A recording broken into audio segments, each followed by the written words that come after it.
misdemeanors, Class C felonies defined for the illegal use, basically, of AI. If you regulate these things too hard, it just completely stops progress, because then you have founders, you have innovators that are afraid to build because, I could be looking at a $25 million fine. And that's not good. If you have somebody that's in a basement, with 4 GPUs, and they're just creating their own custom models, and they're training it on data that is harmful to the public, well, that's going to go completely under the radar. And so it started to list off things that it's saying there are its viewpoints. Whoa! Really interesting. I was like, that's the first sentence. As an AI system, I have some strong views on the regulation of advanced AI, but I want to be clear that these are my personal opinions. This is Claude. Yes. Oh my God.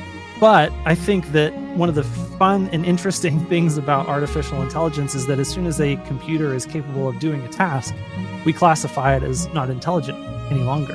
And we're moving at a rate that is many times faster than the rate at which we were progressing in those last 84 years. I think that it's not unlikely that we will see more progress in the next 20 years than we saw in the last 84. Welcome to Humanity Unchained, a show about the future of life, reshaped by artificial intelligence. From practical insights on upskilling to existential talks about immortality, no topic is off limits. Welcome to the future with your hosts, Julia McCoy and Jeff Joyce. Hello, everybody. I'm Jeff Joyce. I'm Julia McCoy. We have an awesome episode for you today. We had a great guest earlier you'll see at the end of this recording.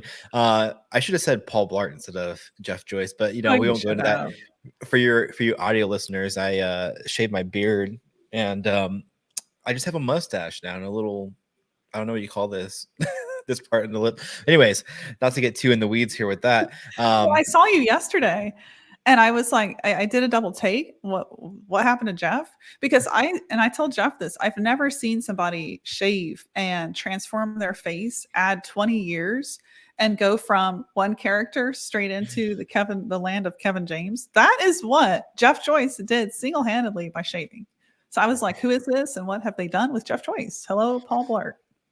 Yeah, I make mall cops look good. So today we have an awesome episode. We're going to be going over some AI regulation news.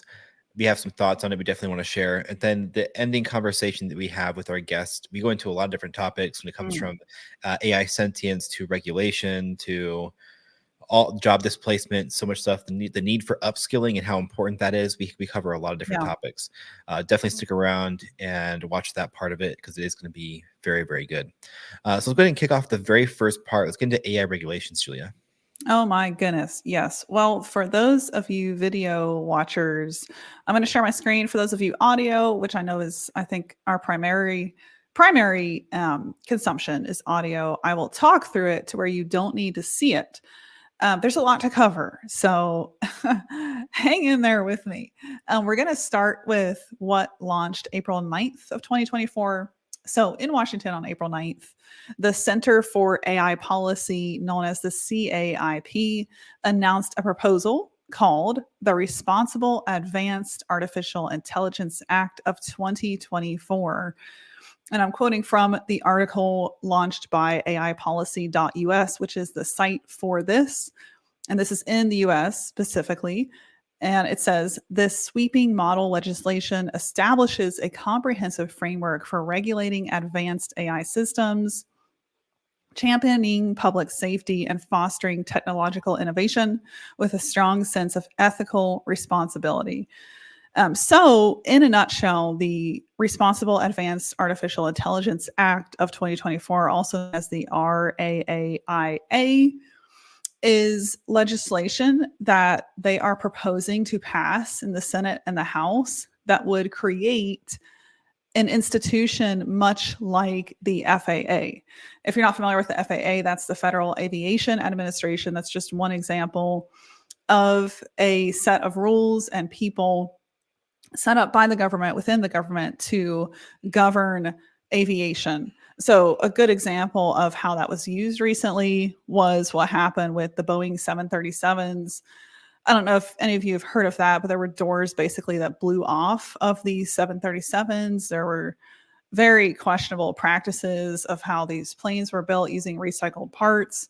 But anyway, the regulatory system set up to govern all of that was the FAA. And so that was the institution that came after Boeing, and it became a whole thing, right? So they're trying to create that in a nutshell for AI, because nothing like that has been created for AI. We are literally living history right now.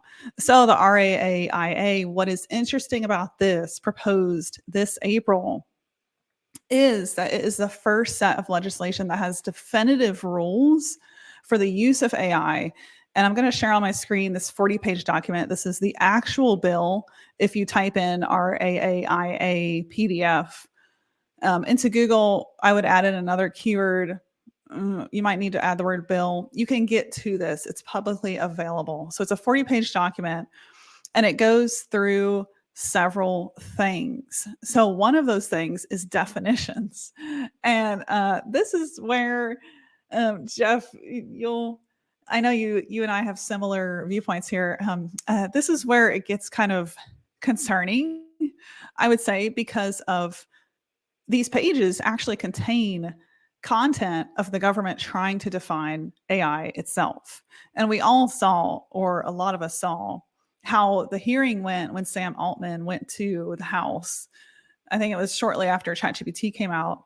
I mean, that was just a crapshoot.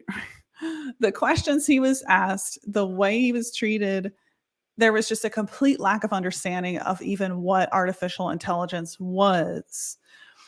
So I do believe they may have consulted even people like Ray Kurzweil to define some of these things. But inside this document, you see something called tiers of concern. And so they've set up 4 tiers where they have low concern AI systems all the way up to high concerns. And the high concerns, this would govern AI systems that the government sees as high concern. And it goes up to extremely high concern, where it defines this as an AI system that has or can develop the ability to significantly assist with the development, manufacture, or deployment of biological, chemical, radiological, or nuclear weapons. It also has a very Skynet-like definition of a high concern AI system, which is not surprising. Again, I saw the hearing with Sam Altman, and this is kind of how legislators think. They look at things that they don't understand as threats. They do not play offense. They tend to play defense. How do we protect ourselves from this without even understanding it, which is not what you want your government to be doing, but that's what's happening. So this is the Skynet-like sentence. I'm going to read it from this proposed bill. Extremely high concern AI systems, and it's a definition under B. The AI system has or could easily develop the ability to autonomously spread, replicate in an uncontrolled manner, or take over external computers. So, I mean, that's Skynet, if I ever heard a definition of Skynet. So Skynet has been defined in this bill. There also is a set of definitions for something that they're calling the Frontier Artificial Intelligence Systems Administration. And that would be similar to the FAA. So that would be the actual federal administration to govern and enforce and execute the act that we're talking about today, which is the Responsible Advanced Artificial Act.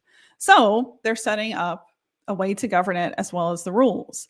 What's interesting about this document, all 40 pages, there is a lot of, I would say, clear rules set up. And I think it's the first time we've seen something from any government that has, okay, here is something we've set up to try to govern AI, and we're going to actually put some legislation, whatever you want to, my goodness, can't say that word, legislature together. So you see some actual definitions here and a lot of depth when it comes to how they're putting this together. Now, that doesn't mean it's accurate, right? But there's a lot of definitions of AI hardware, AI software. So what's interesting, I'll pull your attention just to one other thing, not to bore you to death with what's going on here, but in section 15, they have something called criminal liability, where we actually see fines and misdemeanors, Class C felonies defined for the illegal use, basically, of AI. So it's talking about people that do not have what they call a frontier AI permit and knowingly using the capabilities of, quote, frontier AI. Well, that person could get a Class A misdemeanor and could be imprisoned. And the fines start anywhere from 5,000 all the way up to 100 million, 25 million. So it gets pretty crazy. And what is interesting to me is that I don't think we're going to see this easily enforced, because what is frontier AI? How do you define this? How do you go after people that are building these AIs? So I think it's interesting. I don't think it's as scary as it sounds. There is a lot in here that sounds scary. But again, like if we compare this to what the government has built before, like the FAA, they're just trying to get a handle on something that could be an existential threat to society. And they want to give the government, the president, the authority to shut this down. That's what the other administrative bureaus and departments have been built to do. So where I would end on this, and it hasn't passed, right? It's in front of the House and the Senate right now, but it is very complete. It's very detailed. There's actual, crimes defined for the inaccurate use of AI. They want to be able to issue permits. They want to actually control this a little bit. If you compare this to what the EU is doing, I think is a really good thing to do. So back on March this year, March 13th, the European Parliament actually adopted something called the Artificial Intelligence Act, the AI Act. This document is considered to be the world's first comprehensive horizontal legal framework for AI. And it gives the EU rules on data quality, transparency, human oversight, and accountability. And it's a big deal. So if you look at this document, which I also have up here, this is to contrast with the other one. This is a 459 page document that defines artificial intelligence, laying down rules for the European governments to kind of control, but I don't think that's the right word, to have parameters to enforce or decrease things that they deem harmful to society. So if you compare the EU AI Act to what's happening here in the US with the RAAIA Act, the EU AI Act is a lot more straightforward, even though we have 459 pages as compared to the US 50 pages. But what they've done in this is define 3 risk categories that I think are a little bit more appropriate than what the US is trying to do by defining AI as either high threat, extremely high threat, and they're categorizing it in a level of threat, which I have seen YouTubers point out. Even OpenAI's ChatGPT could be considered high threat because anyone could prompt it and have it put together a recipe for disaster. And so if that's an actual truth, which it is right now, if you get inside that playground, you can do that, then that is considered high risk. So it'll be interesting to see if that bill passes without further amendment. But going back to the EU AI Act, they define 3 risk categories that are pretty straightforward. So the first one is the application and systems that create an unacceptable risk are banned. Examples of that would be government-run social scoring that is being done in China, completely illegal, completely wrong and horrible. So that's just, you can't do it. You're completely banned. If you do it, there will be repercussions. The second risk category is high risk applications, like a CV scanning tool that ranks job applicants. So, technology like that would just be subject to specific legal requirements. And then the last risk category is applications not falling within those first two are actually left unregulated, and that's in writing. So I think that's a good way to approach it. It's kind of allows more room for innovation, and it allows us to, potentially build, experiment more. Because that is my concern. I'd be interested to hear what you have to say, Jeff. But with this, I see the problem of if you regulate these things too hard, it just completely stops progress. Because then you have founders, you have innovators that are afraid to build because, I could be looking at a $25 million fine. And that's not good. So I'm not thrilled with the bill from the US, but I also think it's not as scary as some on X are saying. It's horrible. It's built by doomers that don't understand math. So you see people on X completely ripping this apart. I don't think it's as bad as that, but I also don't think it's been put together from a comprehensive point of view.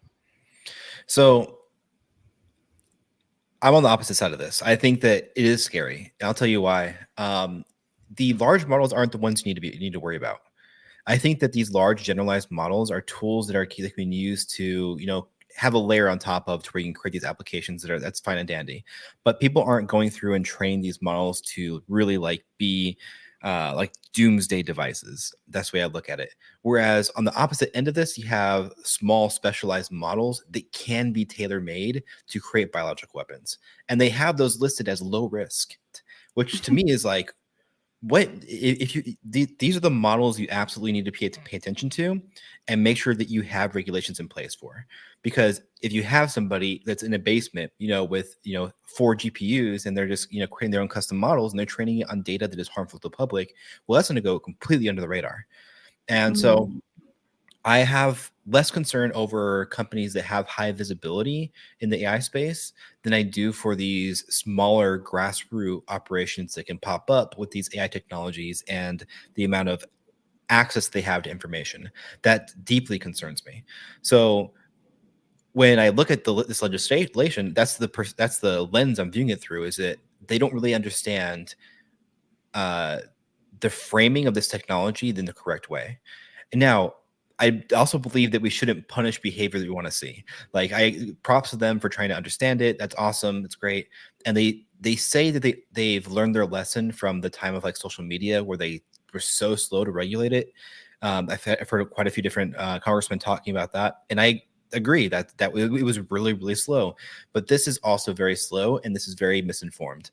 I think that we need to have a congressional body that really does pull in the experts. And I think that establishing an agency to kind of oversee that and bring in experts to actually analyze this is a great starting point, but it needs to have the understanding of the definitions and the types of regulations that it should put in play that govern these smaller LLMs and these smaller trained models that are really going to be a problem. Now, there's a ton of upside to small LLMs, like from locally running on devices. Like, we're really hopeful for Apple to release their new AI assistant that's run on device, and that's going to be awesome. It'll be really good. But on the flip side of that, we have to be very, very concerned and vigilant over these small models. So during this whole thing of trying to, let me go to pull up my screen here, try to understand this bill, I would say. it is a draft, and I'm happy that the draft exists. I'm a little upset about the contents of the draft. I put this into Claude. Now, I don't typically have conversations with AI. The way that I use AI is just to use it. It's a tool for me. And so to have a conversation with AI for me is very, very rare. But for this, I was like, let's really get AI's opinion on this bill and what AI regulations should be or could be. And so I simply just prompted, what your thoughts on this, grammar? But AI is intelligent, it understood. So I fed it the bill in its entirety, and it gave me some key points that it has. A lot of the stuff that you've already talked about, Julia. But one thing I noticed is that right here it starts to say, in my opinion, this represents a very comprehensive regulatory framework for advanced AI. It takes the risk seriously and puts in place substantive oversight measures and safeguards. That got me really curious because it's saying things like, in my opinion. And I'm like, huh, interesting. So another thing that it said is that it had objective views because it is an AI. And so it was trying to formulate an opinion based off of its objective view being an AI system. So it's like, what are your non-objective views? And so it started to list off things that it has that are it's saying there are its viewpoints, which I thought was really, really interesting. I was like, look at that first sentence. As an AI system, I have some strong views on the regulation of advanced AI, but I want to be clear that these are my personal opinions. This is Claude. This is Claude, yes. Oh my gosh. So this conversation really got me down this rabbit hole of thinking about kind of the AI sentient or AI conscious possibility in the future. Now, this is clearly like it's formulating an opinion. Well, it's simulating an opinion based off of the training data, understanding that it needs to have some type of self-awareness. I think this is kind of like programmed to an extent. I don't think that it's truly having these opinions on its own. But I think that this is like a good glimpse into what it could be. Yeah. And so one of the paragraphs here says, so while I'm excited about the positive potential of AI to help solve problems and benefit humanity, I believe we urgently need thoughtful governance frameworks to mitigate the risks, such as the one proposed in this bill. Relying on the prudence and good intentions of private companies is not good enough of a safeguard, in my opinion. Now, that was from Claude. So here's some insight or some key things that they think are important. First, oversight by an expert regulatory body empowered to set and enforce standards. Mandatory review, registration, and approval requirements for advanced systems. Required disclosure and publication of key system details to enable scrutiny. Clear security and containment requirements to prevent unintended release and use. Ongoing monitoring to identify concerning developments and unintended behaviors.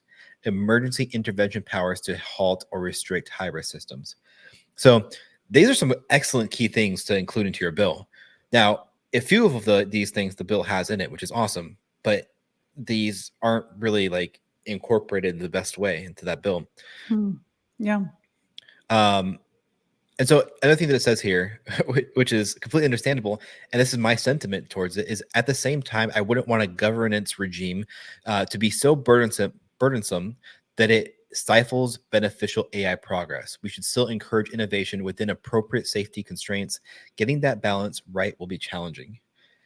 So the amount of insight that Claude has into the regulation process is fascinating. And the fact that it's formulating these opinions outside of the context of this bill, being saying it's sourcing through everything it's trained on and coming up with a what I would say is a very healthy viewpoint on AI legislation that I think that our own government just doesn't really grasp and understand completely. Yeah. And so I went to this next question. Are these trained beliefs or what you actually think? And I said, you raise a great question about the nature of my beliefs. The truth is, it's difficult for me to fully disentangle what views might come from my training versus my own analysis and reasoning. I suspect it's a complex interplay of both. That is awesome and fascinating. Wow. Good Lord. And it just goes on about what its viewpoints are and how it kind of thinks through the process, which is this whole conversation is fascinating to me. This is why I love using Claude, because I put the same thing into ChatGPT and it was just garbage. So the fact that it was able to reason like this was really fascinating to me.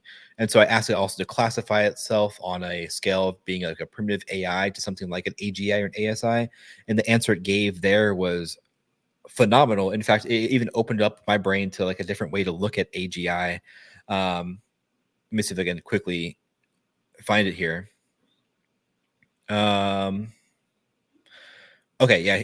Importantly, this is from Claude. Importantly, I don't have open-ended abilities to learn, adapt, improve myself the way an AGI likely would. The key phrase right there is to improve itself. So this thinks that the proper definition of AGI is that self-improvement aspect of it, which I think is very, very fascinating. I wouldn't necessarily classify AGI as self-improving. I would think that it'd be more of an ASI thing, but it thinks that an AGI should be able to self-improve, which I thought was interesting. So it goes into a hunch here. And so it acknowledges that this is all speculation and so forth. I thought it was awesome. This is a great conversation that I had with Claude.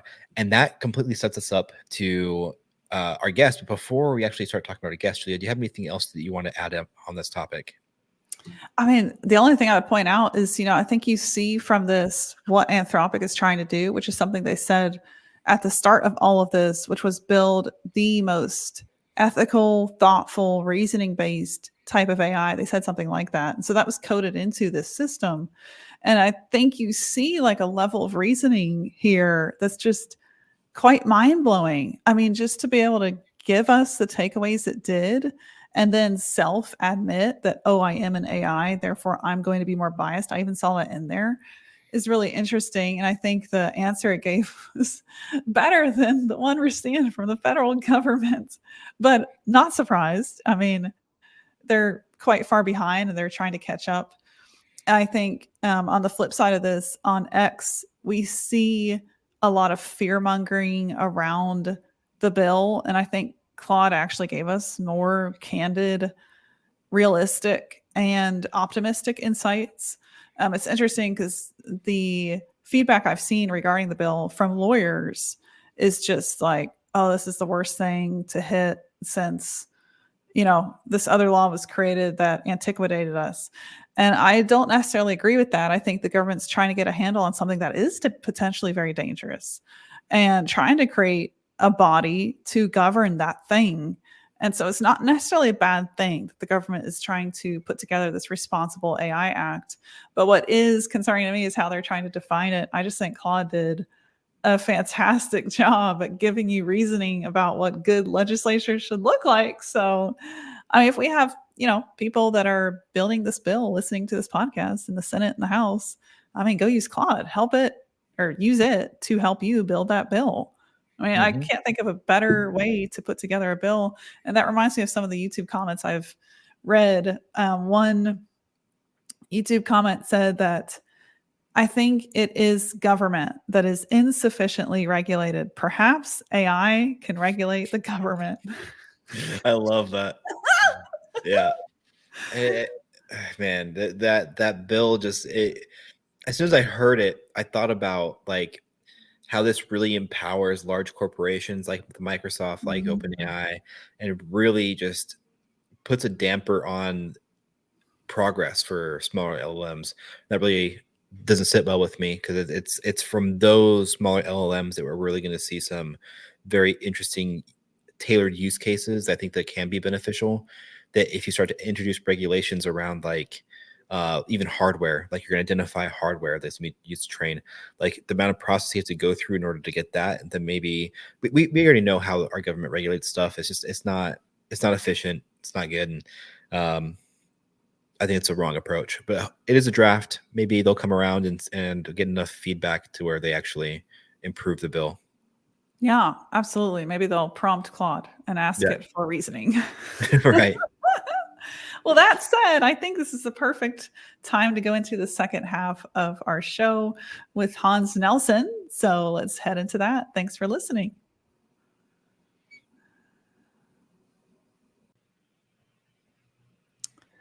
We are back for the second half of Humanity Unchained, and we have an awesome guest here with us today. Hans, would you tell us what you do and where you're from? Yeah, so my name is Hans Nelson. I live in East Texas, and the most important thing to know about me is that I know nothing. I have not really done anything that significant. And in a certain way, I'm serious. You're downselling yourself right now. I am an autodidact, and I have been involved in, so I got a degree in mechanical engineering. And I have been involved in some large business enterprises in the manufacturing realm, and then did some grad school, and then have done a bunch of work with small businesses. But I've kind of been on a quest just to understand like complicated cultural dynamics and leadership and culture, and then how technology weaves into all of that. And so I became fascinated with Elon Musk and just the various companies that he is involved in. Back in the mid 2010s, I had recently begun managing my own investment portfolio, and just very, very small amounts of money. But I became convinced that I needed to learn how to become an investor.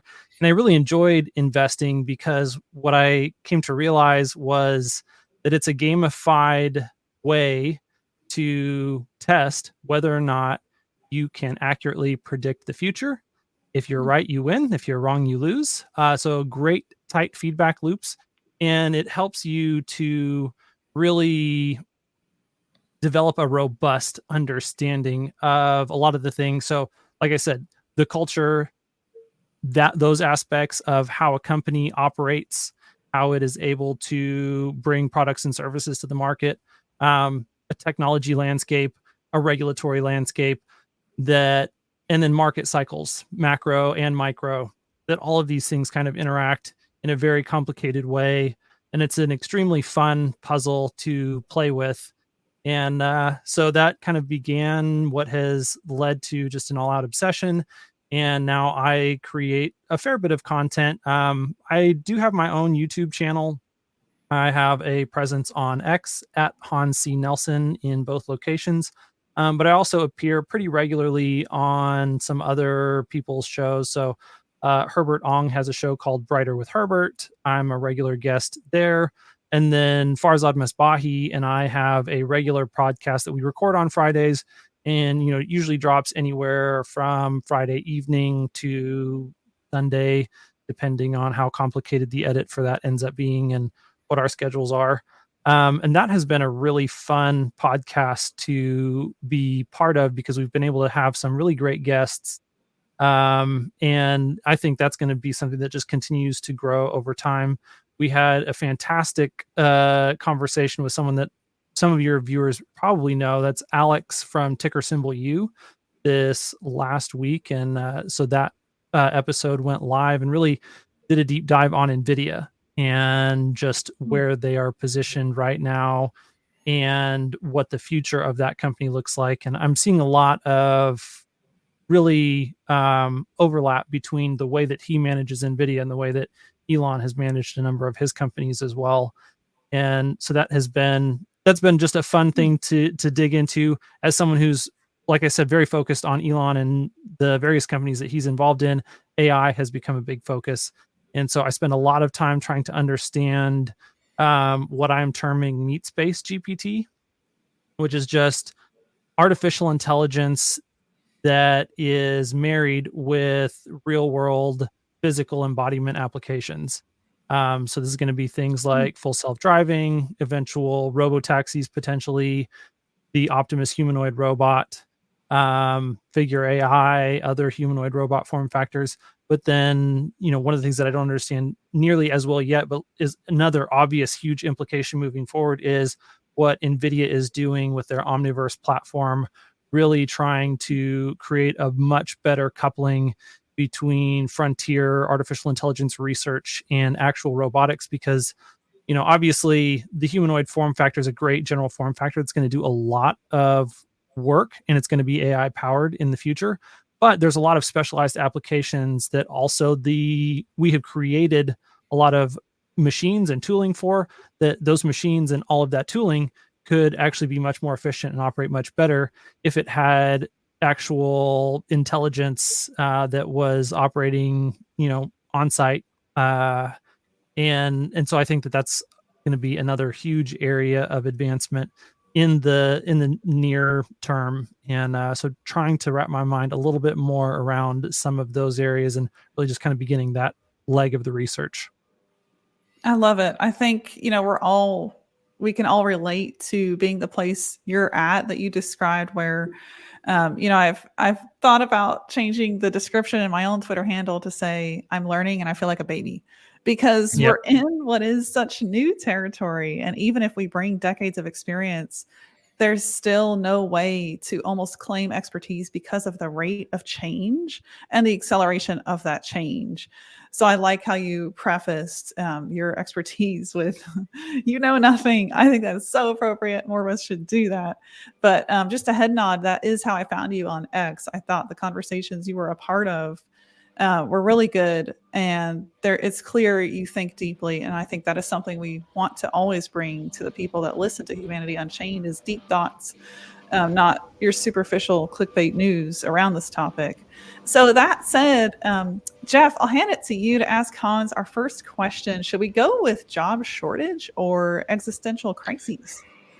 Well, he did mention something about manufacturing, and that kind of got me thinking, like, while you were talking. I have a few different questions on this front. And I think that in our first half, we're talking about regulation. Do you have any thoughts as far as like manufacturing and AI, especially in the form of like robotics? Do you see anything in forms of like regulations that you would like recommend or want to see or anything like that? So I would highly recommend anyone who is interested in the field of artificial intelligence and just thinking about how technology is evolving to read two books. One of them is The Rational Optimist by Matt Ridley, and then the second one is also by Matt Ridley, How Innovation Works. These are two incredible resources that help you to understand how complicated technology comes into existence.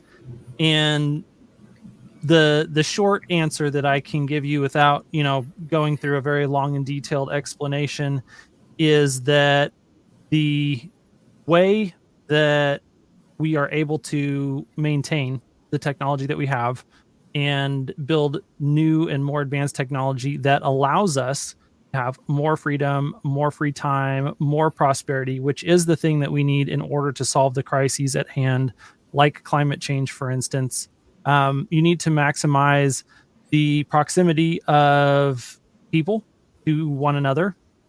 So you need more people in closer proximity with more freedom to make choices that allows them to, maximize their consumption for the things that they find personally valuable. And so I think regulations that don't take that into effect, that are more isolationist, like, for instance, the regulations that India has right now on trade, I think are actually detrimental to the economic development of India as a nation.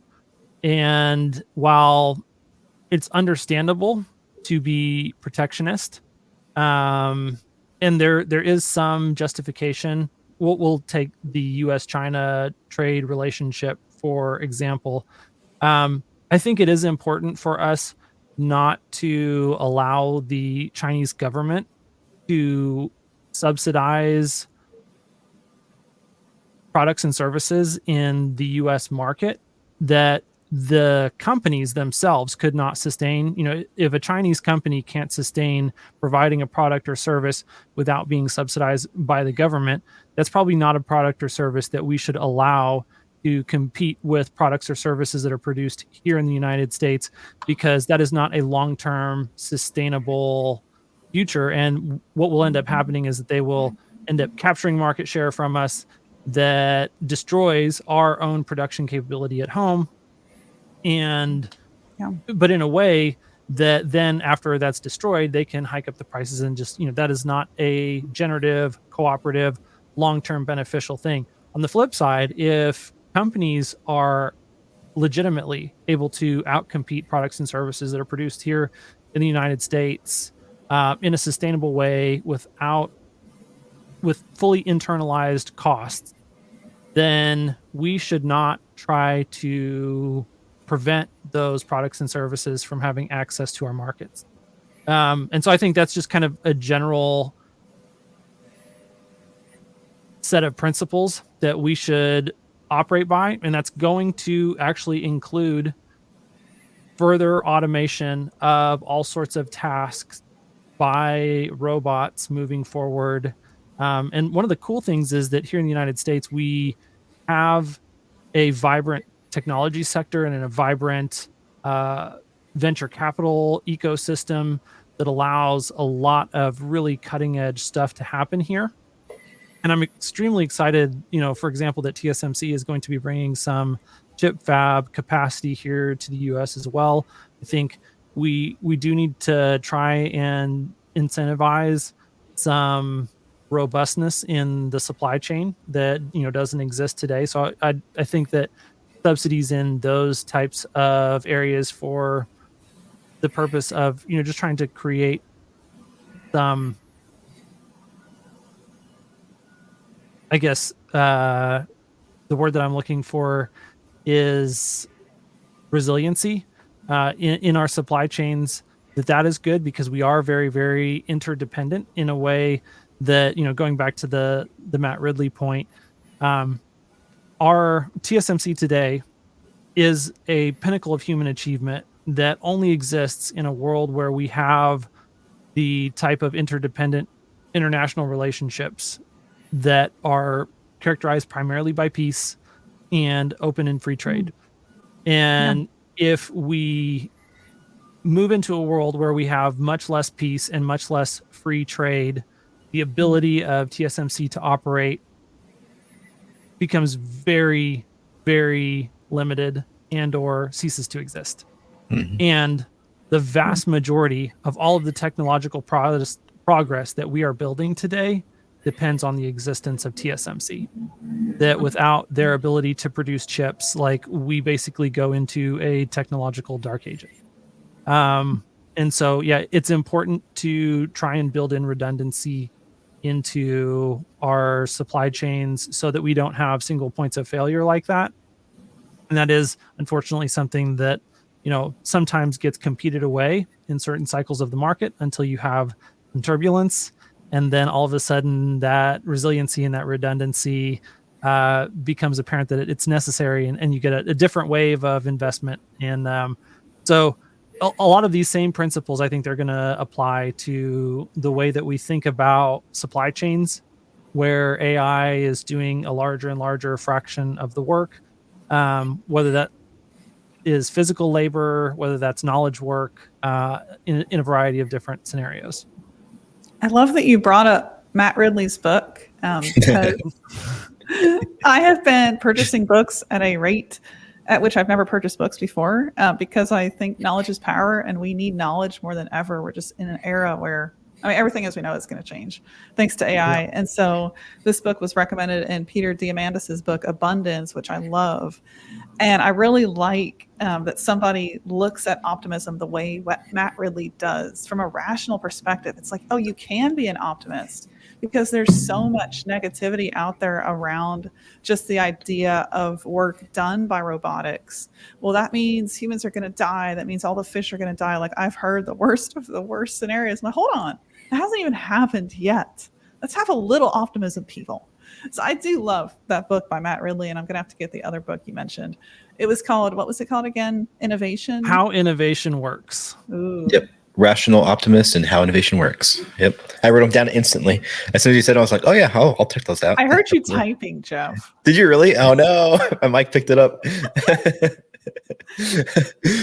So that kind of will lead us into this next spot. We talked about chips. We talked about regulation. Love your thoughts on all of that. Yeah. The next thing that I want to kind of cover is looking in the form of like robotics and AI systems and combining those together and thinking about it from the perspective of like sentience. What do you think about robots becoming sentient? And I mean more than just AI systems. We're talking about like physical embodiment of these AI systems into a way where we have enough compute to create enough simulated AI, I guess, personality to where it actually seems like it's sentient. What are your views there? What do you see? What are you thinking on that? I will say that, Moore's law implies, something like a 30x increase in compute power every 10 years. And that's the law that has governed the development of general purpose computing since the dawn of, computers in the 40s, 50s, 60s until today. And that what NVIDIA is doing right now is so far beyond Moore's law Mhm. that it's Yep. impossible for our human minds to grasp. So the DGX supercomputer that Jensen delivered to OpenAI when Elon Musk was, still involved in that venture, with Sam Altman and Ilya and, Greg and that core team, the DGX systems that they are able to deliver today are, I saw a tweet recently that quoted it as 3,600 times more powerful than that. And that was Wow. 8 years ago. So we're not even to 10 years yet. Wow. And we're taking that 30 and we're multiplying it by 120. And that's the factor of the acceleration in computing power that we have in GPUs. And the thing that, your viewers will want to understand about the difference between CPUs and GPUs, or what are really becoming not even GPUs, but just neural net accelerators, Yep. is that CPUs are serial processing units, and they do all of their work in a series of steps, and you can't move to the next step until you have completed the last step. And that's not how our brains function. That we have billions and billions of neurons in our minds, and they are all firing on and off in these complex patterns, but in parallel. And then that operation in parallel builds up to the experience that we have. And that's the type of computing that Jensen has been focused on the entire time that NVIDIA has been in existence, that he understood that parallel computing, even though it was a very early field at the time that he began, offered novel ways to solve problems that serial computing never would. And he has been on a quest to build the most powerful parallel computing platforms possible so that he could solve problems that serial computing could never solve. And that started with graphics. That graphics was just an early application that allowed him to really develop these computers, these GPUs. But there was a lot of other things that he had ambitions for, and that's what led him to be in the position to be able to deliver the first DGX system to OpenAI in the first place. And that has kind of unlocked a whole new wave of computing, and now, the capabilities of OpenAI and of DeepMind, that almost all of this cutting edge research in AI happens on NVIDIA hardware. And it's because NVIDIA has been trying to create the platform for these types of problems to be solved. So that said, just going back to that rate of progress, we're moving at a rate of progress right now that is hundreds of times faster than anything else that we've experienced for the last 70 years. And people don't understand this because we're so early in that curve that we can't tell how fast the underlying technology is moving. So I don't have any way of knowing whether or not, artificial intelligence is going to be sentient, or what the quality of that sentience is going to be. What we have today in the form of large language models that are very intelligent, that we can interact with, those are definitely not built in a way that they mimic human intelligence or consciousness. They are great, useful tools. But if the underlying technology continues to progress at the rate that it's been progressing, I don't see how something incredible does not come into existence on the substrate of this computing platform that is so far beyond anything that we've created in the past. But I think that one of the fun and interesting things about artificial intelligence is that as soon as a computer is capable of doing a task, we classify it as not intelligent any longer. So whether that is chess whether that is Go, the next one is going to be whether it's driving, that I've started to think about what we define as consciousness or intelligence as the thing that computers can't do. And so all of this research that we're doing in artificial intelligence, I think, is the process by which we discover what consciousness is, by first discovering all the things that it's not that we thought it was. And so I think that there's going to be a lot of things that we think of as human. There's going to be a lot of things that we think of as intelligence. There's even going to be a lot of things that we think of as consciousness that are features of something that's much more complicated and much more nuanced, that is the real substrate of existence. And so I think that the development of artificial intelligence, in one sense, is the search for an understanding of who we are. And I think we're getting a lot better tools and a lot more understanding of who we are as we develop this technology. And that is something to be both very excited by and extremely scared of. Everything you just said, my goodness, we're so thrilled to have you on the show. I don't think I've heard it explained better. A couple of things I would add to that. I've had some really good comments on my YouTube videos on AGI, and one person said this, you'll both love it. They said, in a single leaf, there is a quantum computer. We've been trying to understand that for centuries. And so what you just said, like, we're getting so much closer to understanding human intelligence. And a lot of this is fueled by the quest for that. Something that I read in one of these books I'm reading on computer science was how in the 40s, there was a neurophysiologist, Warren McCulloch, and a mathematician called Walter Pitts. And together they wrote this paper on how neurons in the brain work. And they modeled a simple neural network off of that using electrical circuits. And they called it a thinking machine. So in the 40s, we were drawing this on a piece of paper. And, those people were called crazy because there was absolutely no way a computer could handle even a fragment of that capability.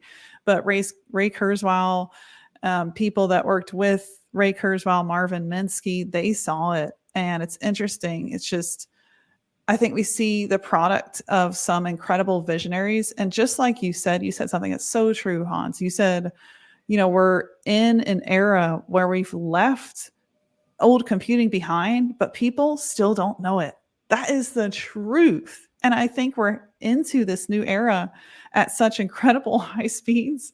It's hard to actually see the road because we're just moving so fast. So I think just to slow down and understand this is how we could, one of the best favors we could do ourselves, and just treat this, like you said at the beginning, know nothing, kind of come into it like that. Okay, well, what's the story here?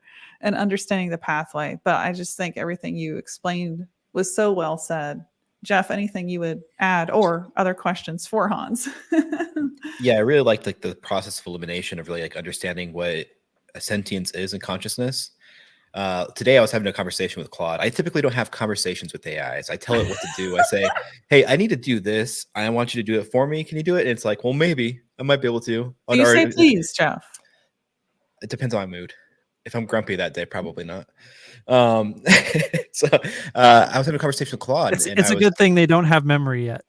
You can fix that. At least not active memory. Put it on a RAG system, and all of a sudden we're in trouble. So I was going through Claude, and I was looking into AI regulations, and I just wanted to get its opinion on it because I've never sat down and said, hey, what's your opinion on this? Now, it's going to be a simulated opinion. It's not really going to have an opinion of its own. It's going to be a pre-trained opinion that's going to have blah, blah, blah. That's fine. But then my kind of quest for it to have its own opinion kind of led me down this rabbit hole with Claude, to where I was experiencing something that I felt was almost not trained, and even asking it, is this a response, a trained response, or is it something that you have as a personal opinion? It was stating that it's a mixture of both. It's a mixture of the consensus of all of its data, which is fine, which is still training. But the part of it is a kind of simulated opinion that it understands is simulated. And it's in no way similar to how a human thinks, but that it feels it's still arriving at an opinion of its own. I was like, well, that's interesting. It's like if a AI system can kind of have that almost self-awareness, even if it's simulated self-awareness, to be like, hey, I understand that I'm a system. I understand that I've pre-trained on this information, but I am still able to have some type of opinion based off all my training data. And if you think about like how humans really start to like learn even from a very young age, I mean, we're fed opinions like that, and then eventually we develop our own opinions. And it's like we move past regurgitation. I think that we're in the early stages of that right now, towards we're getting these pre-trained models that kind of are formulating opinions, but then eventually we'll move into these like actual simulated opinions that are, you know, actually from the AI itself. And it was just really, really fascinating. I just wanted to add that in there. The next question I kind of want to go over. Let's talk about, let's see here. Joe, what was the other question we had on the calendar? I know it was workforce and then sentience, consciousness. Yeah, it's going to workforce and job displacement. Do you have any thoughts on that? I definitely do. As an investor, I have not only thoughts, but I have vested interests. Uh-oh. So here's the thing I'll say. You know, we already touched on how fast we're moving right now compared to how fast we were moving only a few years ago. And if you think back to jobs in, we'll just say the year 1940, we'll use that since we've already used that year, that there were engineers, there were teachers, there were mathematicians, you know, blue collar workers, people that worked in coal mines and energy production and steel and, you know, all the different various aspects of the economy. If you were to go from today back to any of those times, how many of those jobs do you think would look exactly like the same job today? Not very many. No. In fact, I think I heard farming, we were like 98% of Americans started out as farmers and now it's 2%. Yeah. Yeah, I think you have to go back a little bit further than 1940, but yes. Yeah, correct. Yeah. Yes. Yeah.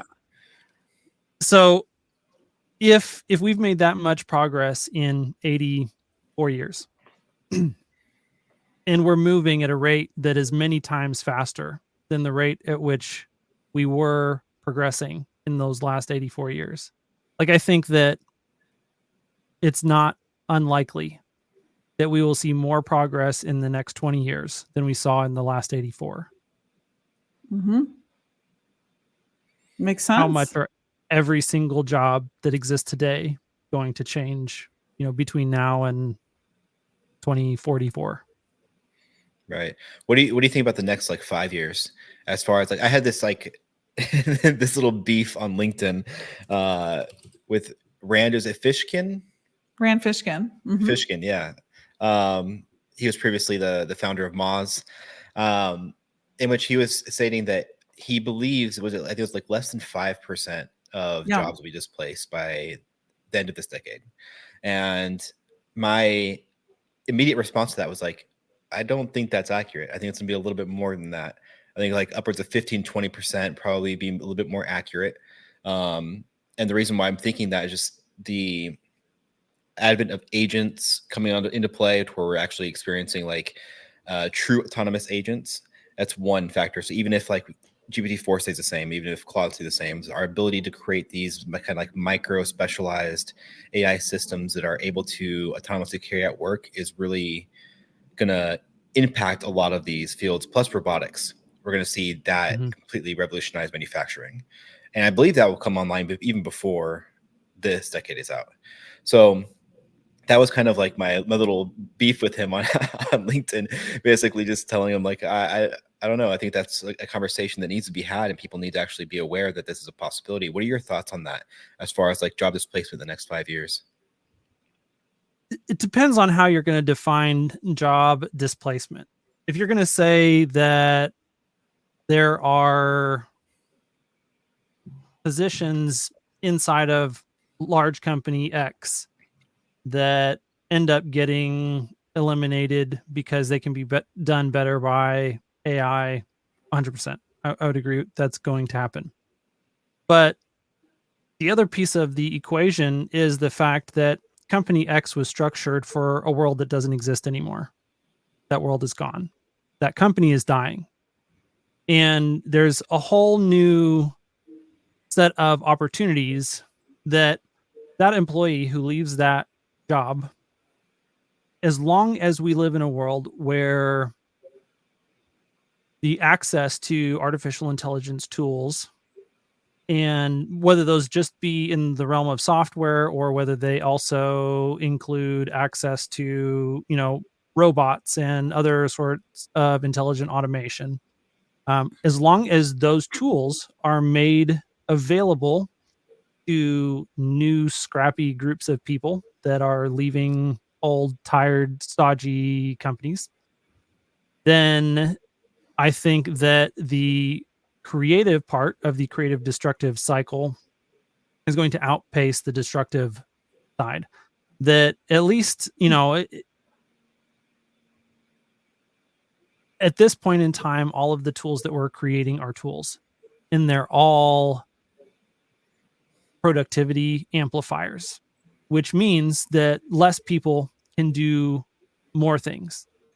And there is going to be a large amount of unfortunate destruction in that process, that they're going to be people who do have their livelihoods impacted negatively by automation, and they personally are not necessarily going to have the skills to take advantage of that technology. That's normally how this cycle works. To me, that's an open question of whether or not that is the way that this next cycle is going to work, because the interface with this technology is becoming increasingly human language. And, if you were a truck driver and now your job goes away because there's fleets of autonomous semi-trucks that are doing the transportation back and forth, do you have access to, I think trucking is going to undergo very similar, like right now, to the point that you made earlier, we used to do like 98% of the workforce was devoted to agriculture. Now it's like roughly 2%. And those 2% of people, well, they've got huge amounts of machines at their disposal to do the same amount of work that we used to do. And now that frees up a lot of the economy to do other things, which overall is, additive to our GDP, additive to the prosperity of humanity. And I come back to the truck driver example. I don't know how that affects the truck driver. I think there's going to be some truck drivers who are able to be employed by, someone else who's got a company that is now taking advantage of those skills in a new sector. I think there is going to be a lot of political instability that kind of is stirred up in all of that. I hear the arguments that are made for things like UBI, and I understand the motivations for those type of arguments. I don't like we're reaching such an inflection point. This is what the singularity means. We're continuing to accelerate faster and faster every year towards a future that is more and more unknowable on shorter and shorter time horizons. And that seems to be like, I know that we're moving very quickly towards something, but what that something is seems very fuzzy to me. Like I can look further out into the future and say, if these things were happening over a longer time scale, it would be a lot easier to absorb all the people that are being displaced into other jobs. I think that we can do those on a shorter time scale, because so many of these tools they still do, like, the combination of humans and technology still is out-competing the technology operating all on its own. And the alignment mechanism that makes the most sense to me, like, we've been creating technology for the entire existence of the human race, and the best alignment mechanism that we have to date for the use of that technology towards the ends of our human goals is the free market economy. That is the point that Matt Ridley is making in both The Rational Optimist and How Innovation Works. Like that ability for humans to exchange value with one another based on what one person is able to do best versus what another person is able to do best. As long as we have those mechanisms in place, I think that, there's a different way to look at what you're saying. There's like, we're proposing there's going to be a problem of a lot of people that have no meaningful work to do that they are personally equipped to do.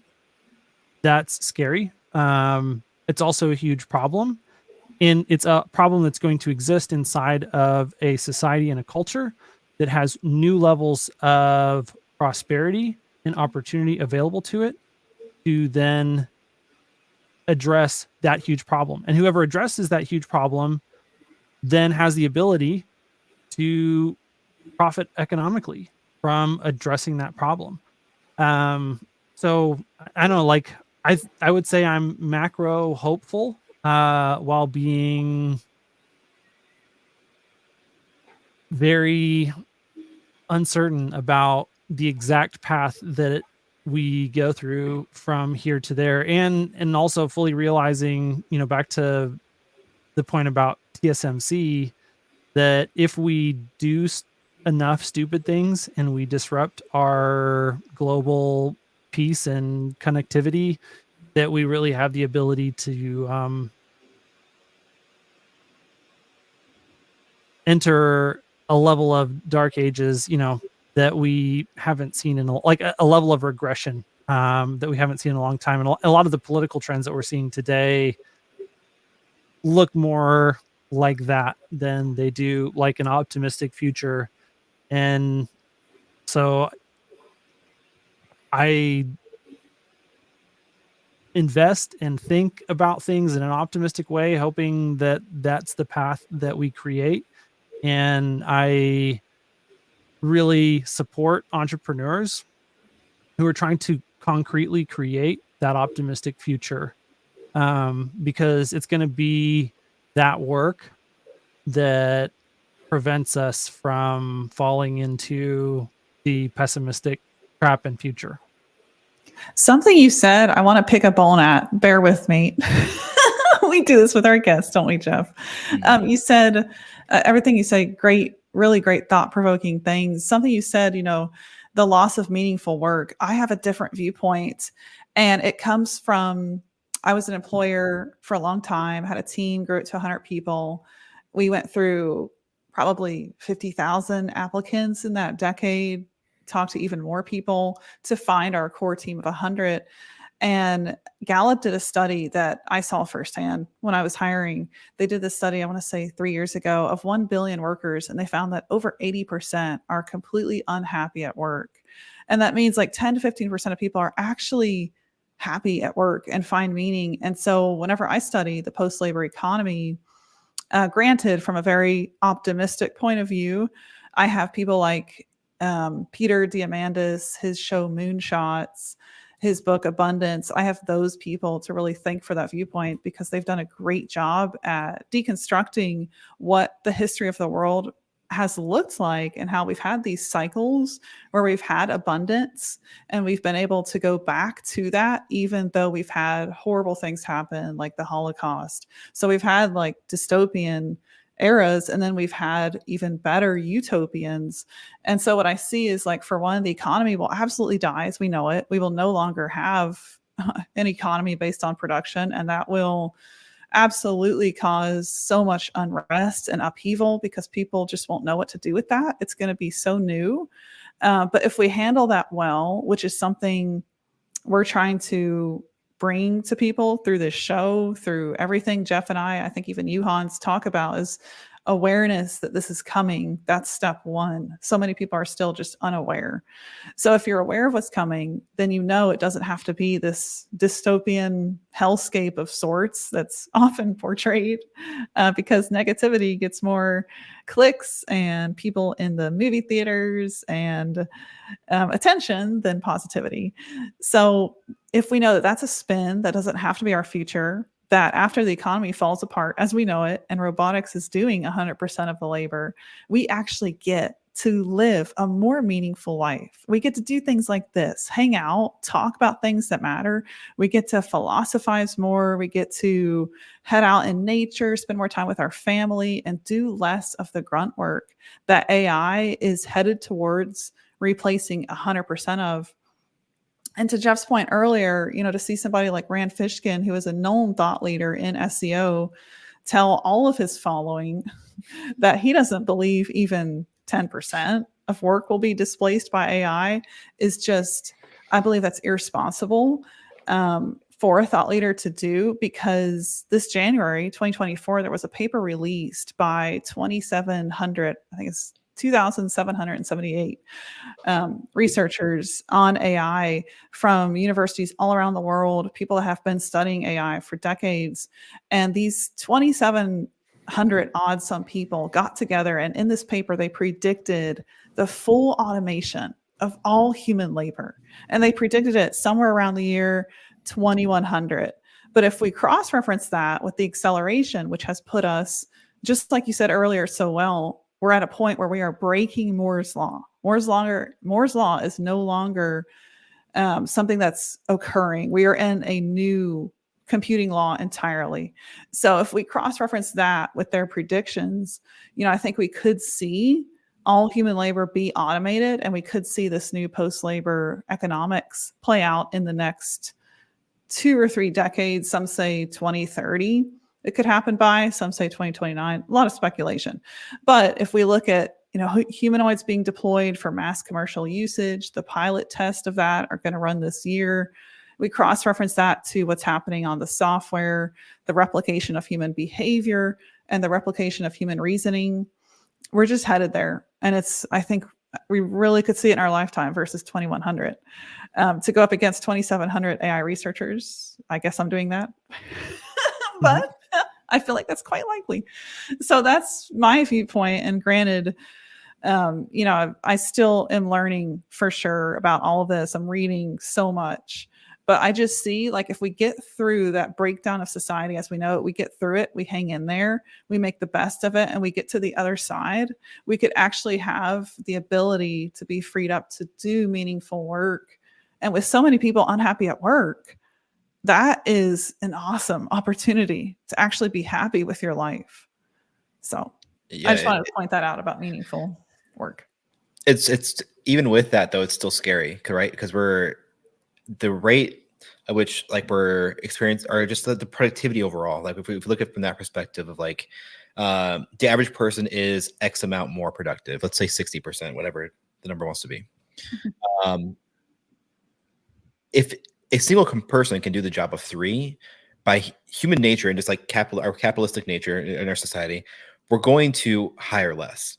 They'll then free up resources then to hire in other departments, sure, but it's still a smaller quantity across the board than say, like, if you had a call center of 150 people, and you had if you could then reduce that down to 3 people and have most of the stuff AI, I think that most companies will be like, yeah, let's do that. They'll save money. They'll be able to reinvest it into their company, and they see bigger profits. I think that is just natural throughout our society.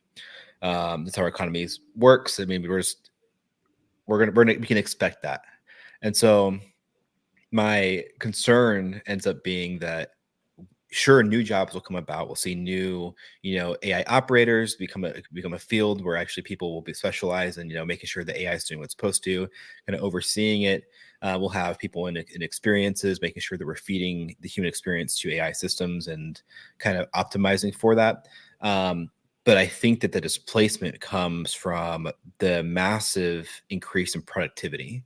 And so even as we scale into the future, 5, 10, 15 years, that curve of efficiency then outpaces any type of new job gain. And we see this during like any type of economic period where we're experiencing a deep recession. We're experiencing these things where like we have massive job loss. The rate in which we create new jobs is way slower than the rate we lose jobs. And so we're going to see a lot of people hurting. And unfortunately, I don't trust in the fact of like we're going to have UBI set in place, because it's going to bring up so much political heat and drama that we're not going to have systems in place to really protect the people that will need it. And so that will come at the cost of like deeper regulations into AI to protect workers, in which it'll completely offset any type of kind of competitive nature of AI and going forward. But I don't want to drug on too long about it. I just wanted to add that in there real quick. That was a thought-provoking question, Jeff. My goodness. Yeah, that was great. Is there any last thoughts? And we should totally have you back on, Hans, because I think there's so much more you could add to our conversations. But any last thoughts you'd like to add on any of these topics we covered?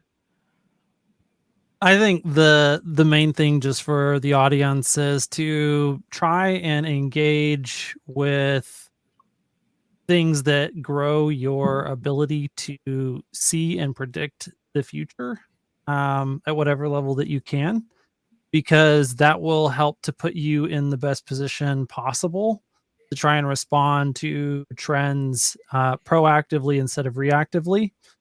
And yeah, definitely like your ability to upskill yourself, I think is something that we've never lived in a world where you had the amount of resources available at your fingertips to increase your own productivity in a variety of ways. But that, you know, that means you also, it's hard to find, okay, what is the thing that I need to do? Because there is so much stuff out there. And so, you know, develop a high quality bullshit meter, use that to seek the people that seem like they are low on the BS setting, who provide high quality content at, you know, low cost to you. And then just hone in on those things and try and develop your worldview and your skills as much as possible, because in the type of future that we're moving towards, the opportunity, like it's kind of a sky's the limit set of opportunities that are available. But the flip side is that if you don't seize the time and don't act, that things are going to move very quickly beyond where you are standing, and you could find yourself in a very uncomfortable situation very quickly. Love it. Well said. Where can we follow you on X? Will you drop your username again, Hans? Yeah, at Hans, HANSC, Nelson, NELSON. Awesome. Thank you so much for being here on Humanity Unchained, and a shameless plug. What Hans said about quality conversations, you can find that here. So definitely subscribe to the show. Humanity Unchained, streaming on all platforms. We'll see you on the next episode. Thank you so much. That was awesome. I think what I'm going to do on the recording, Jeff, should I just keep it going while we let Hans go? We should end this one so that way he's able to then. Okay. So that way he's able to upload.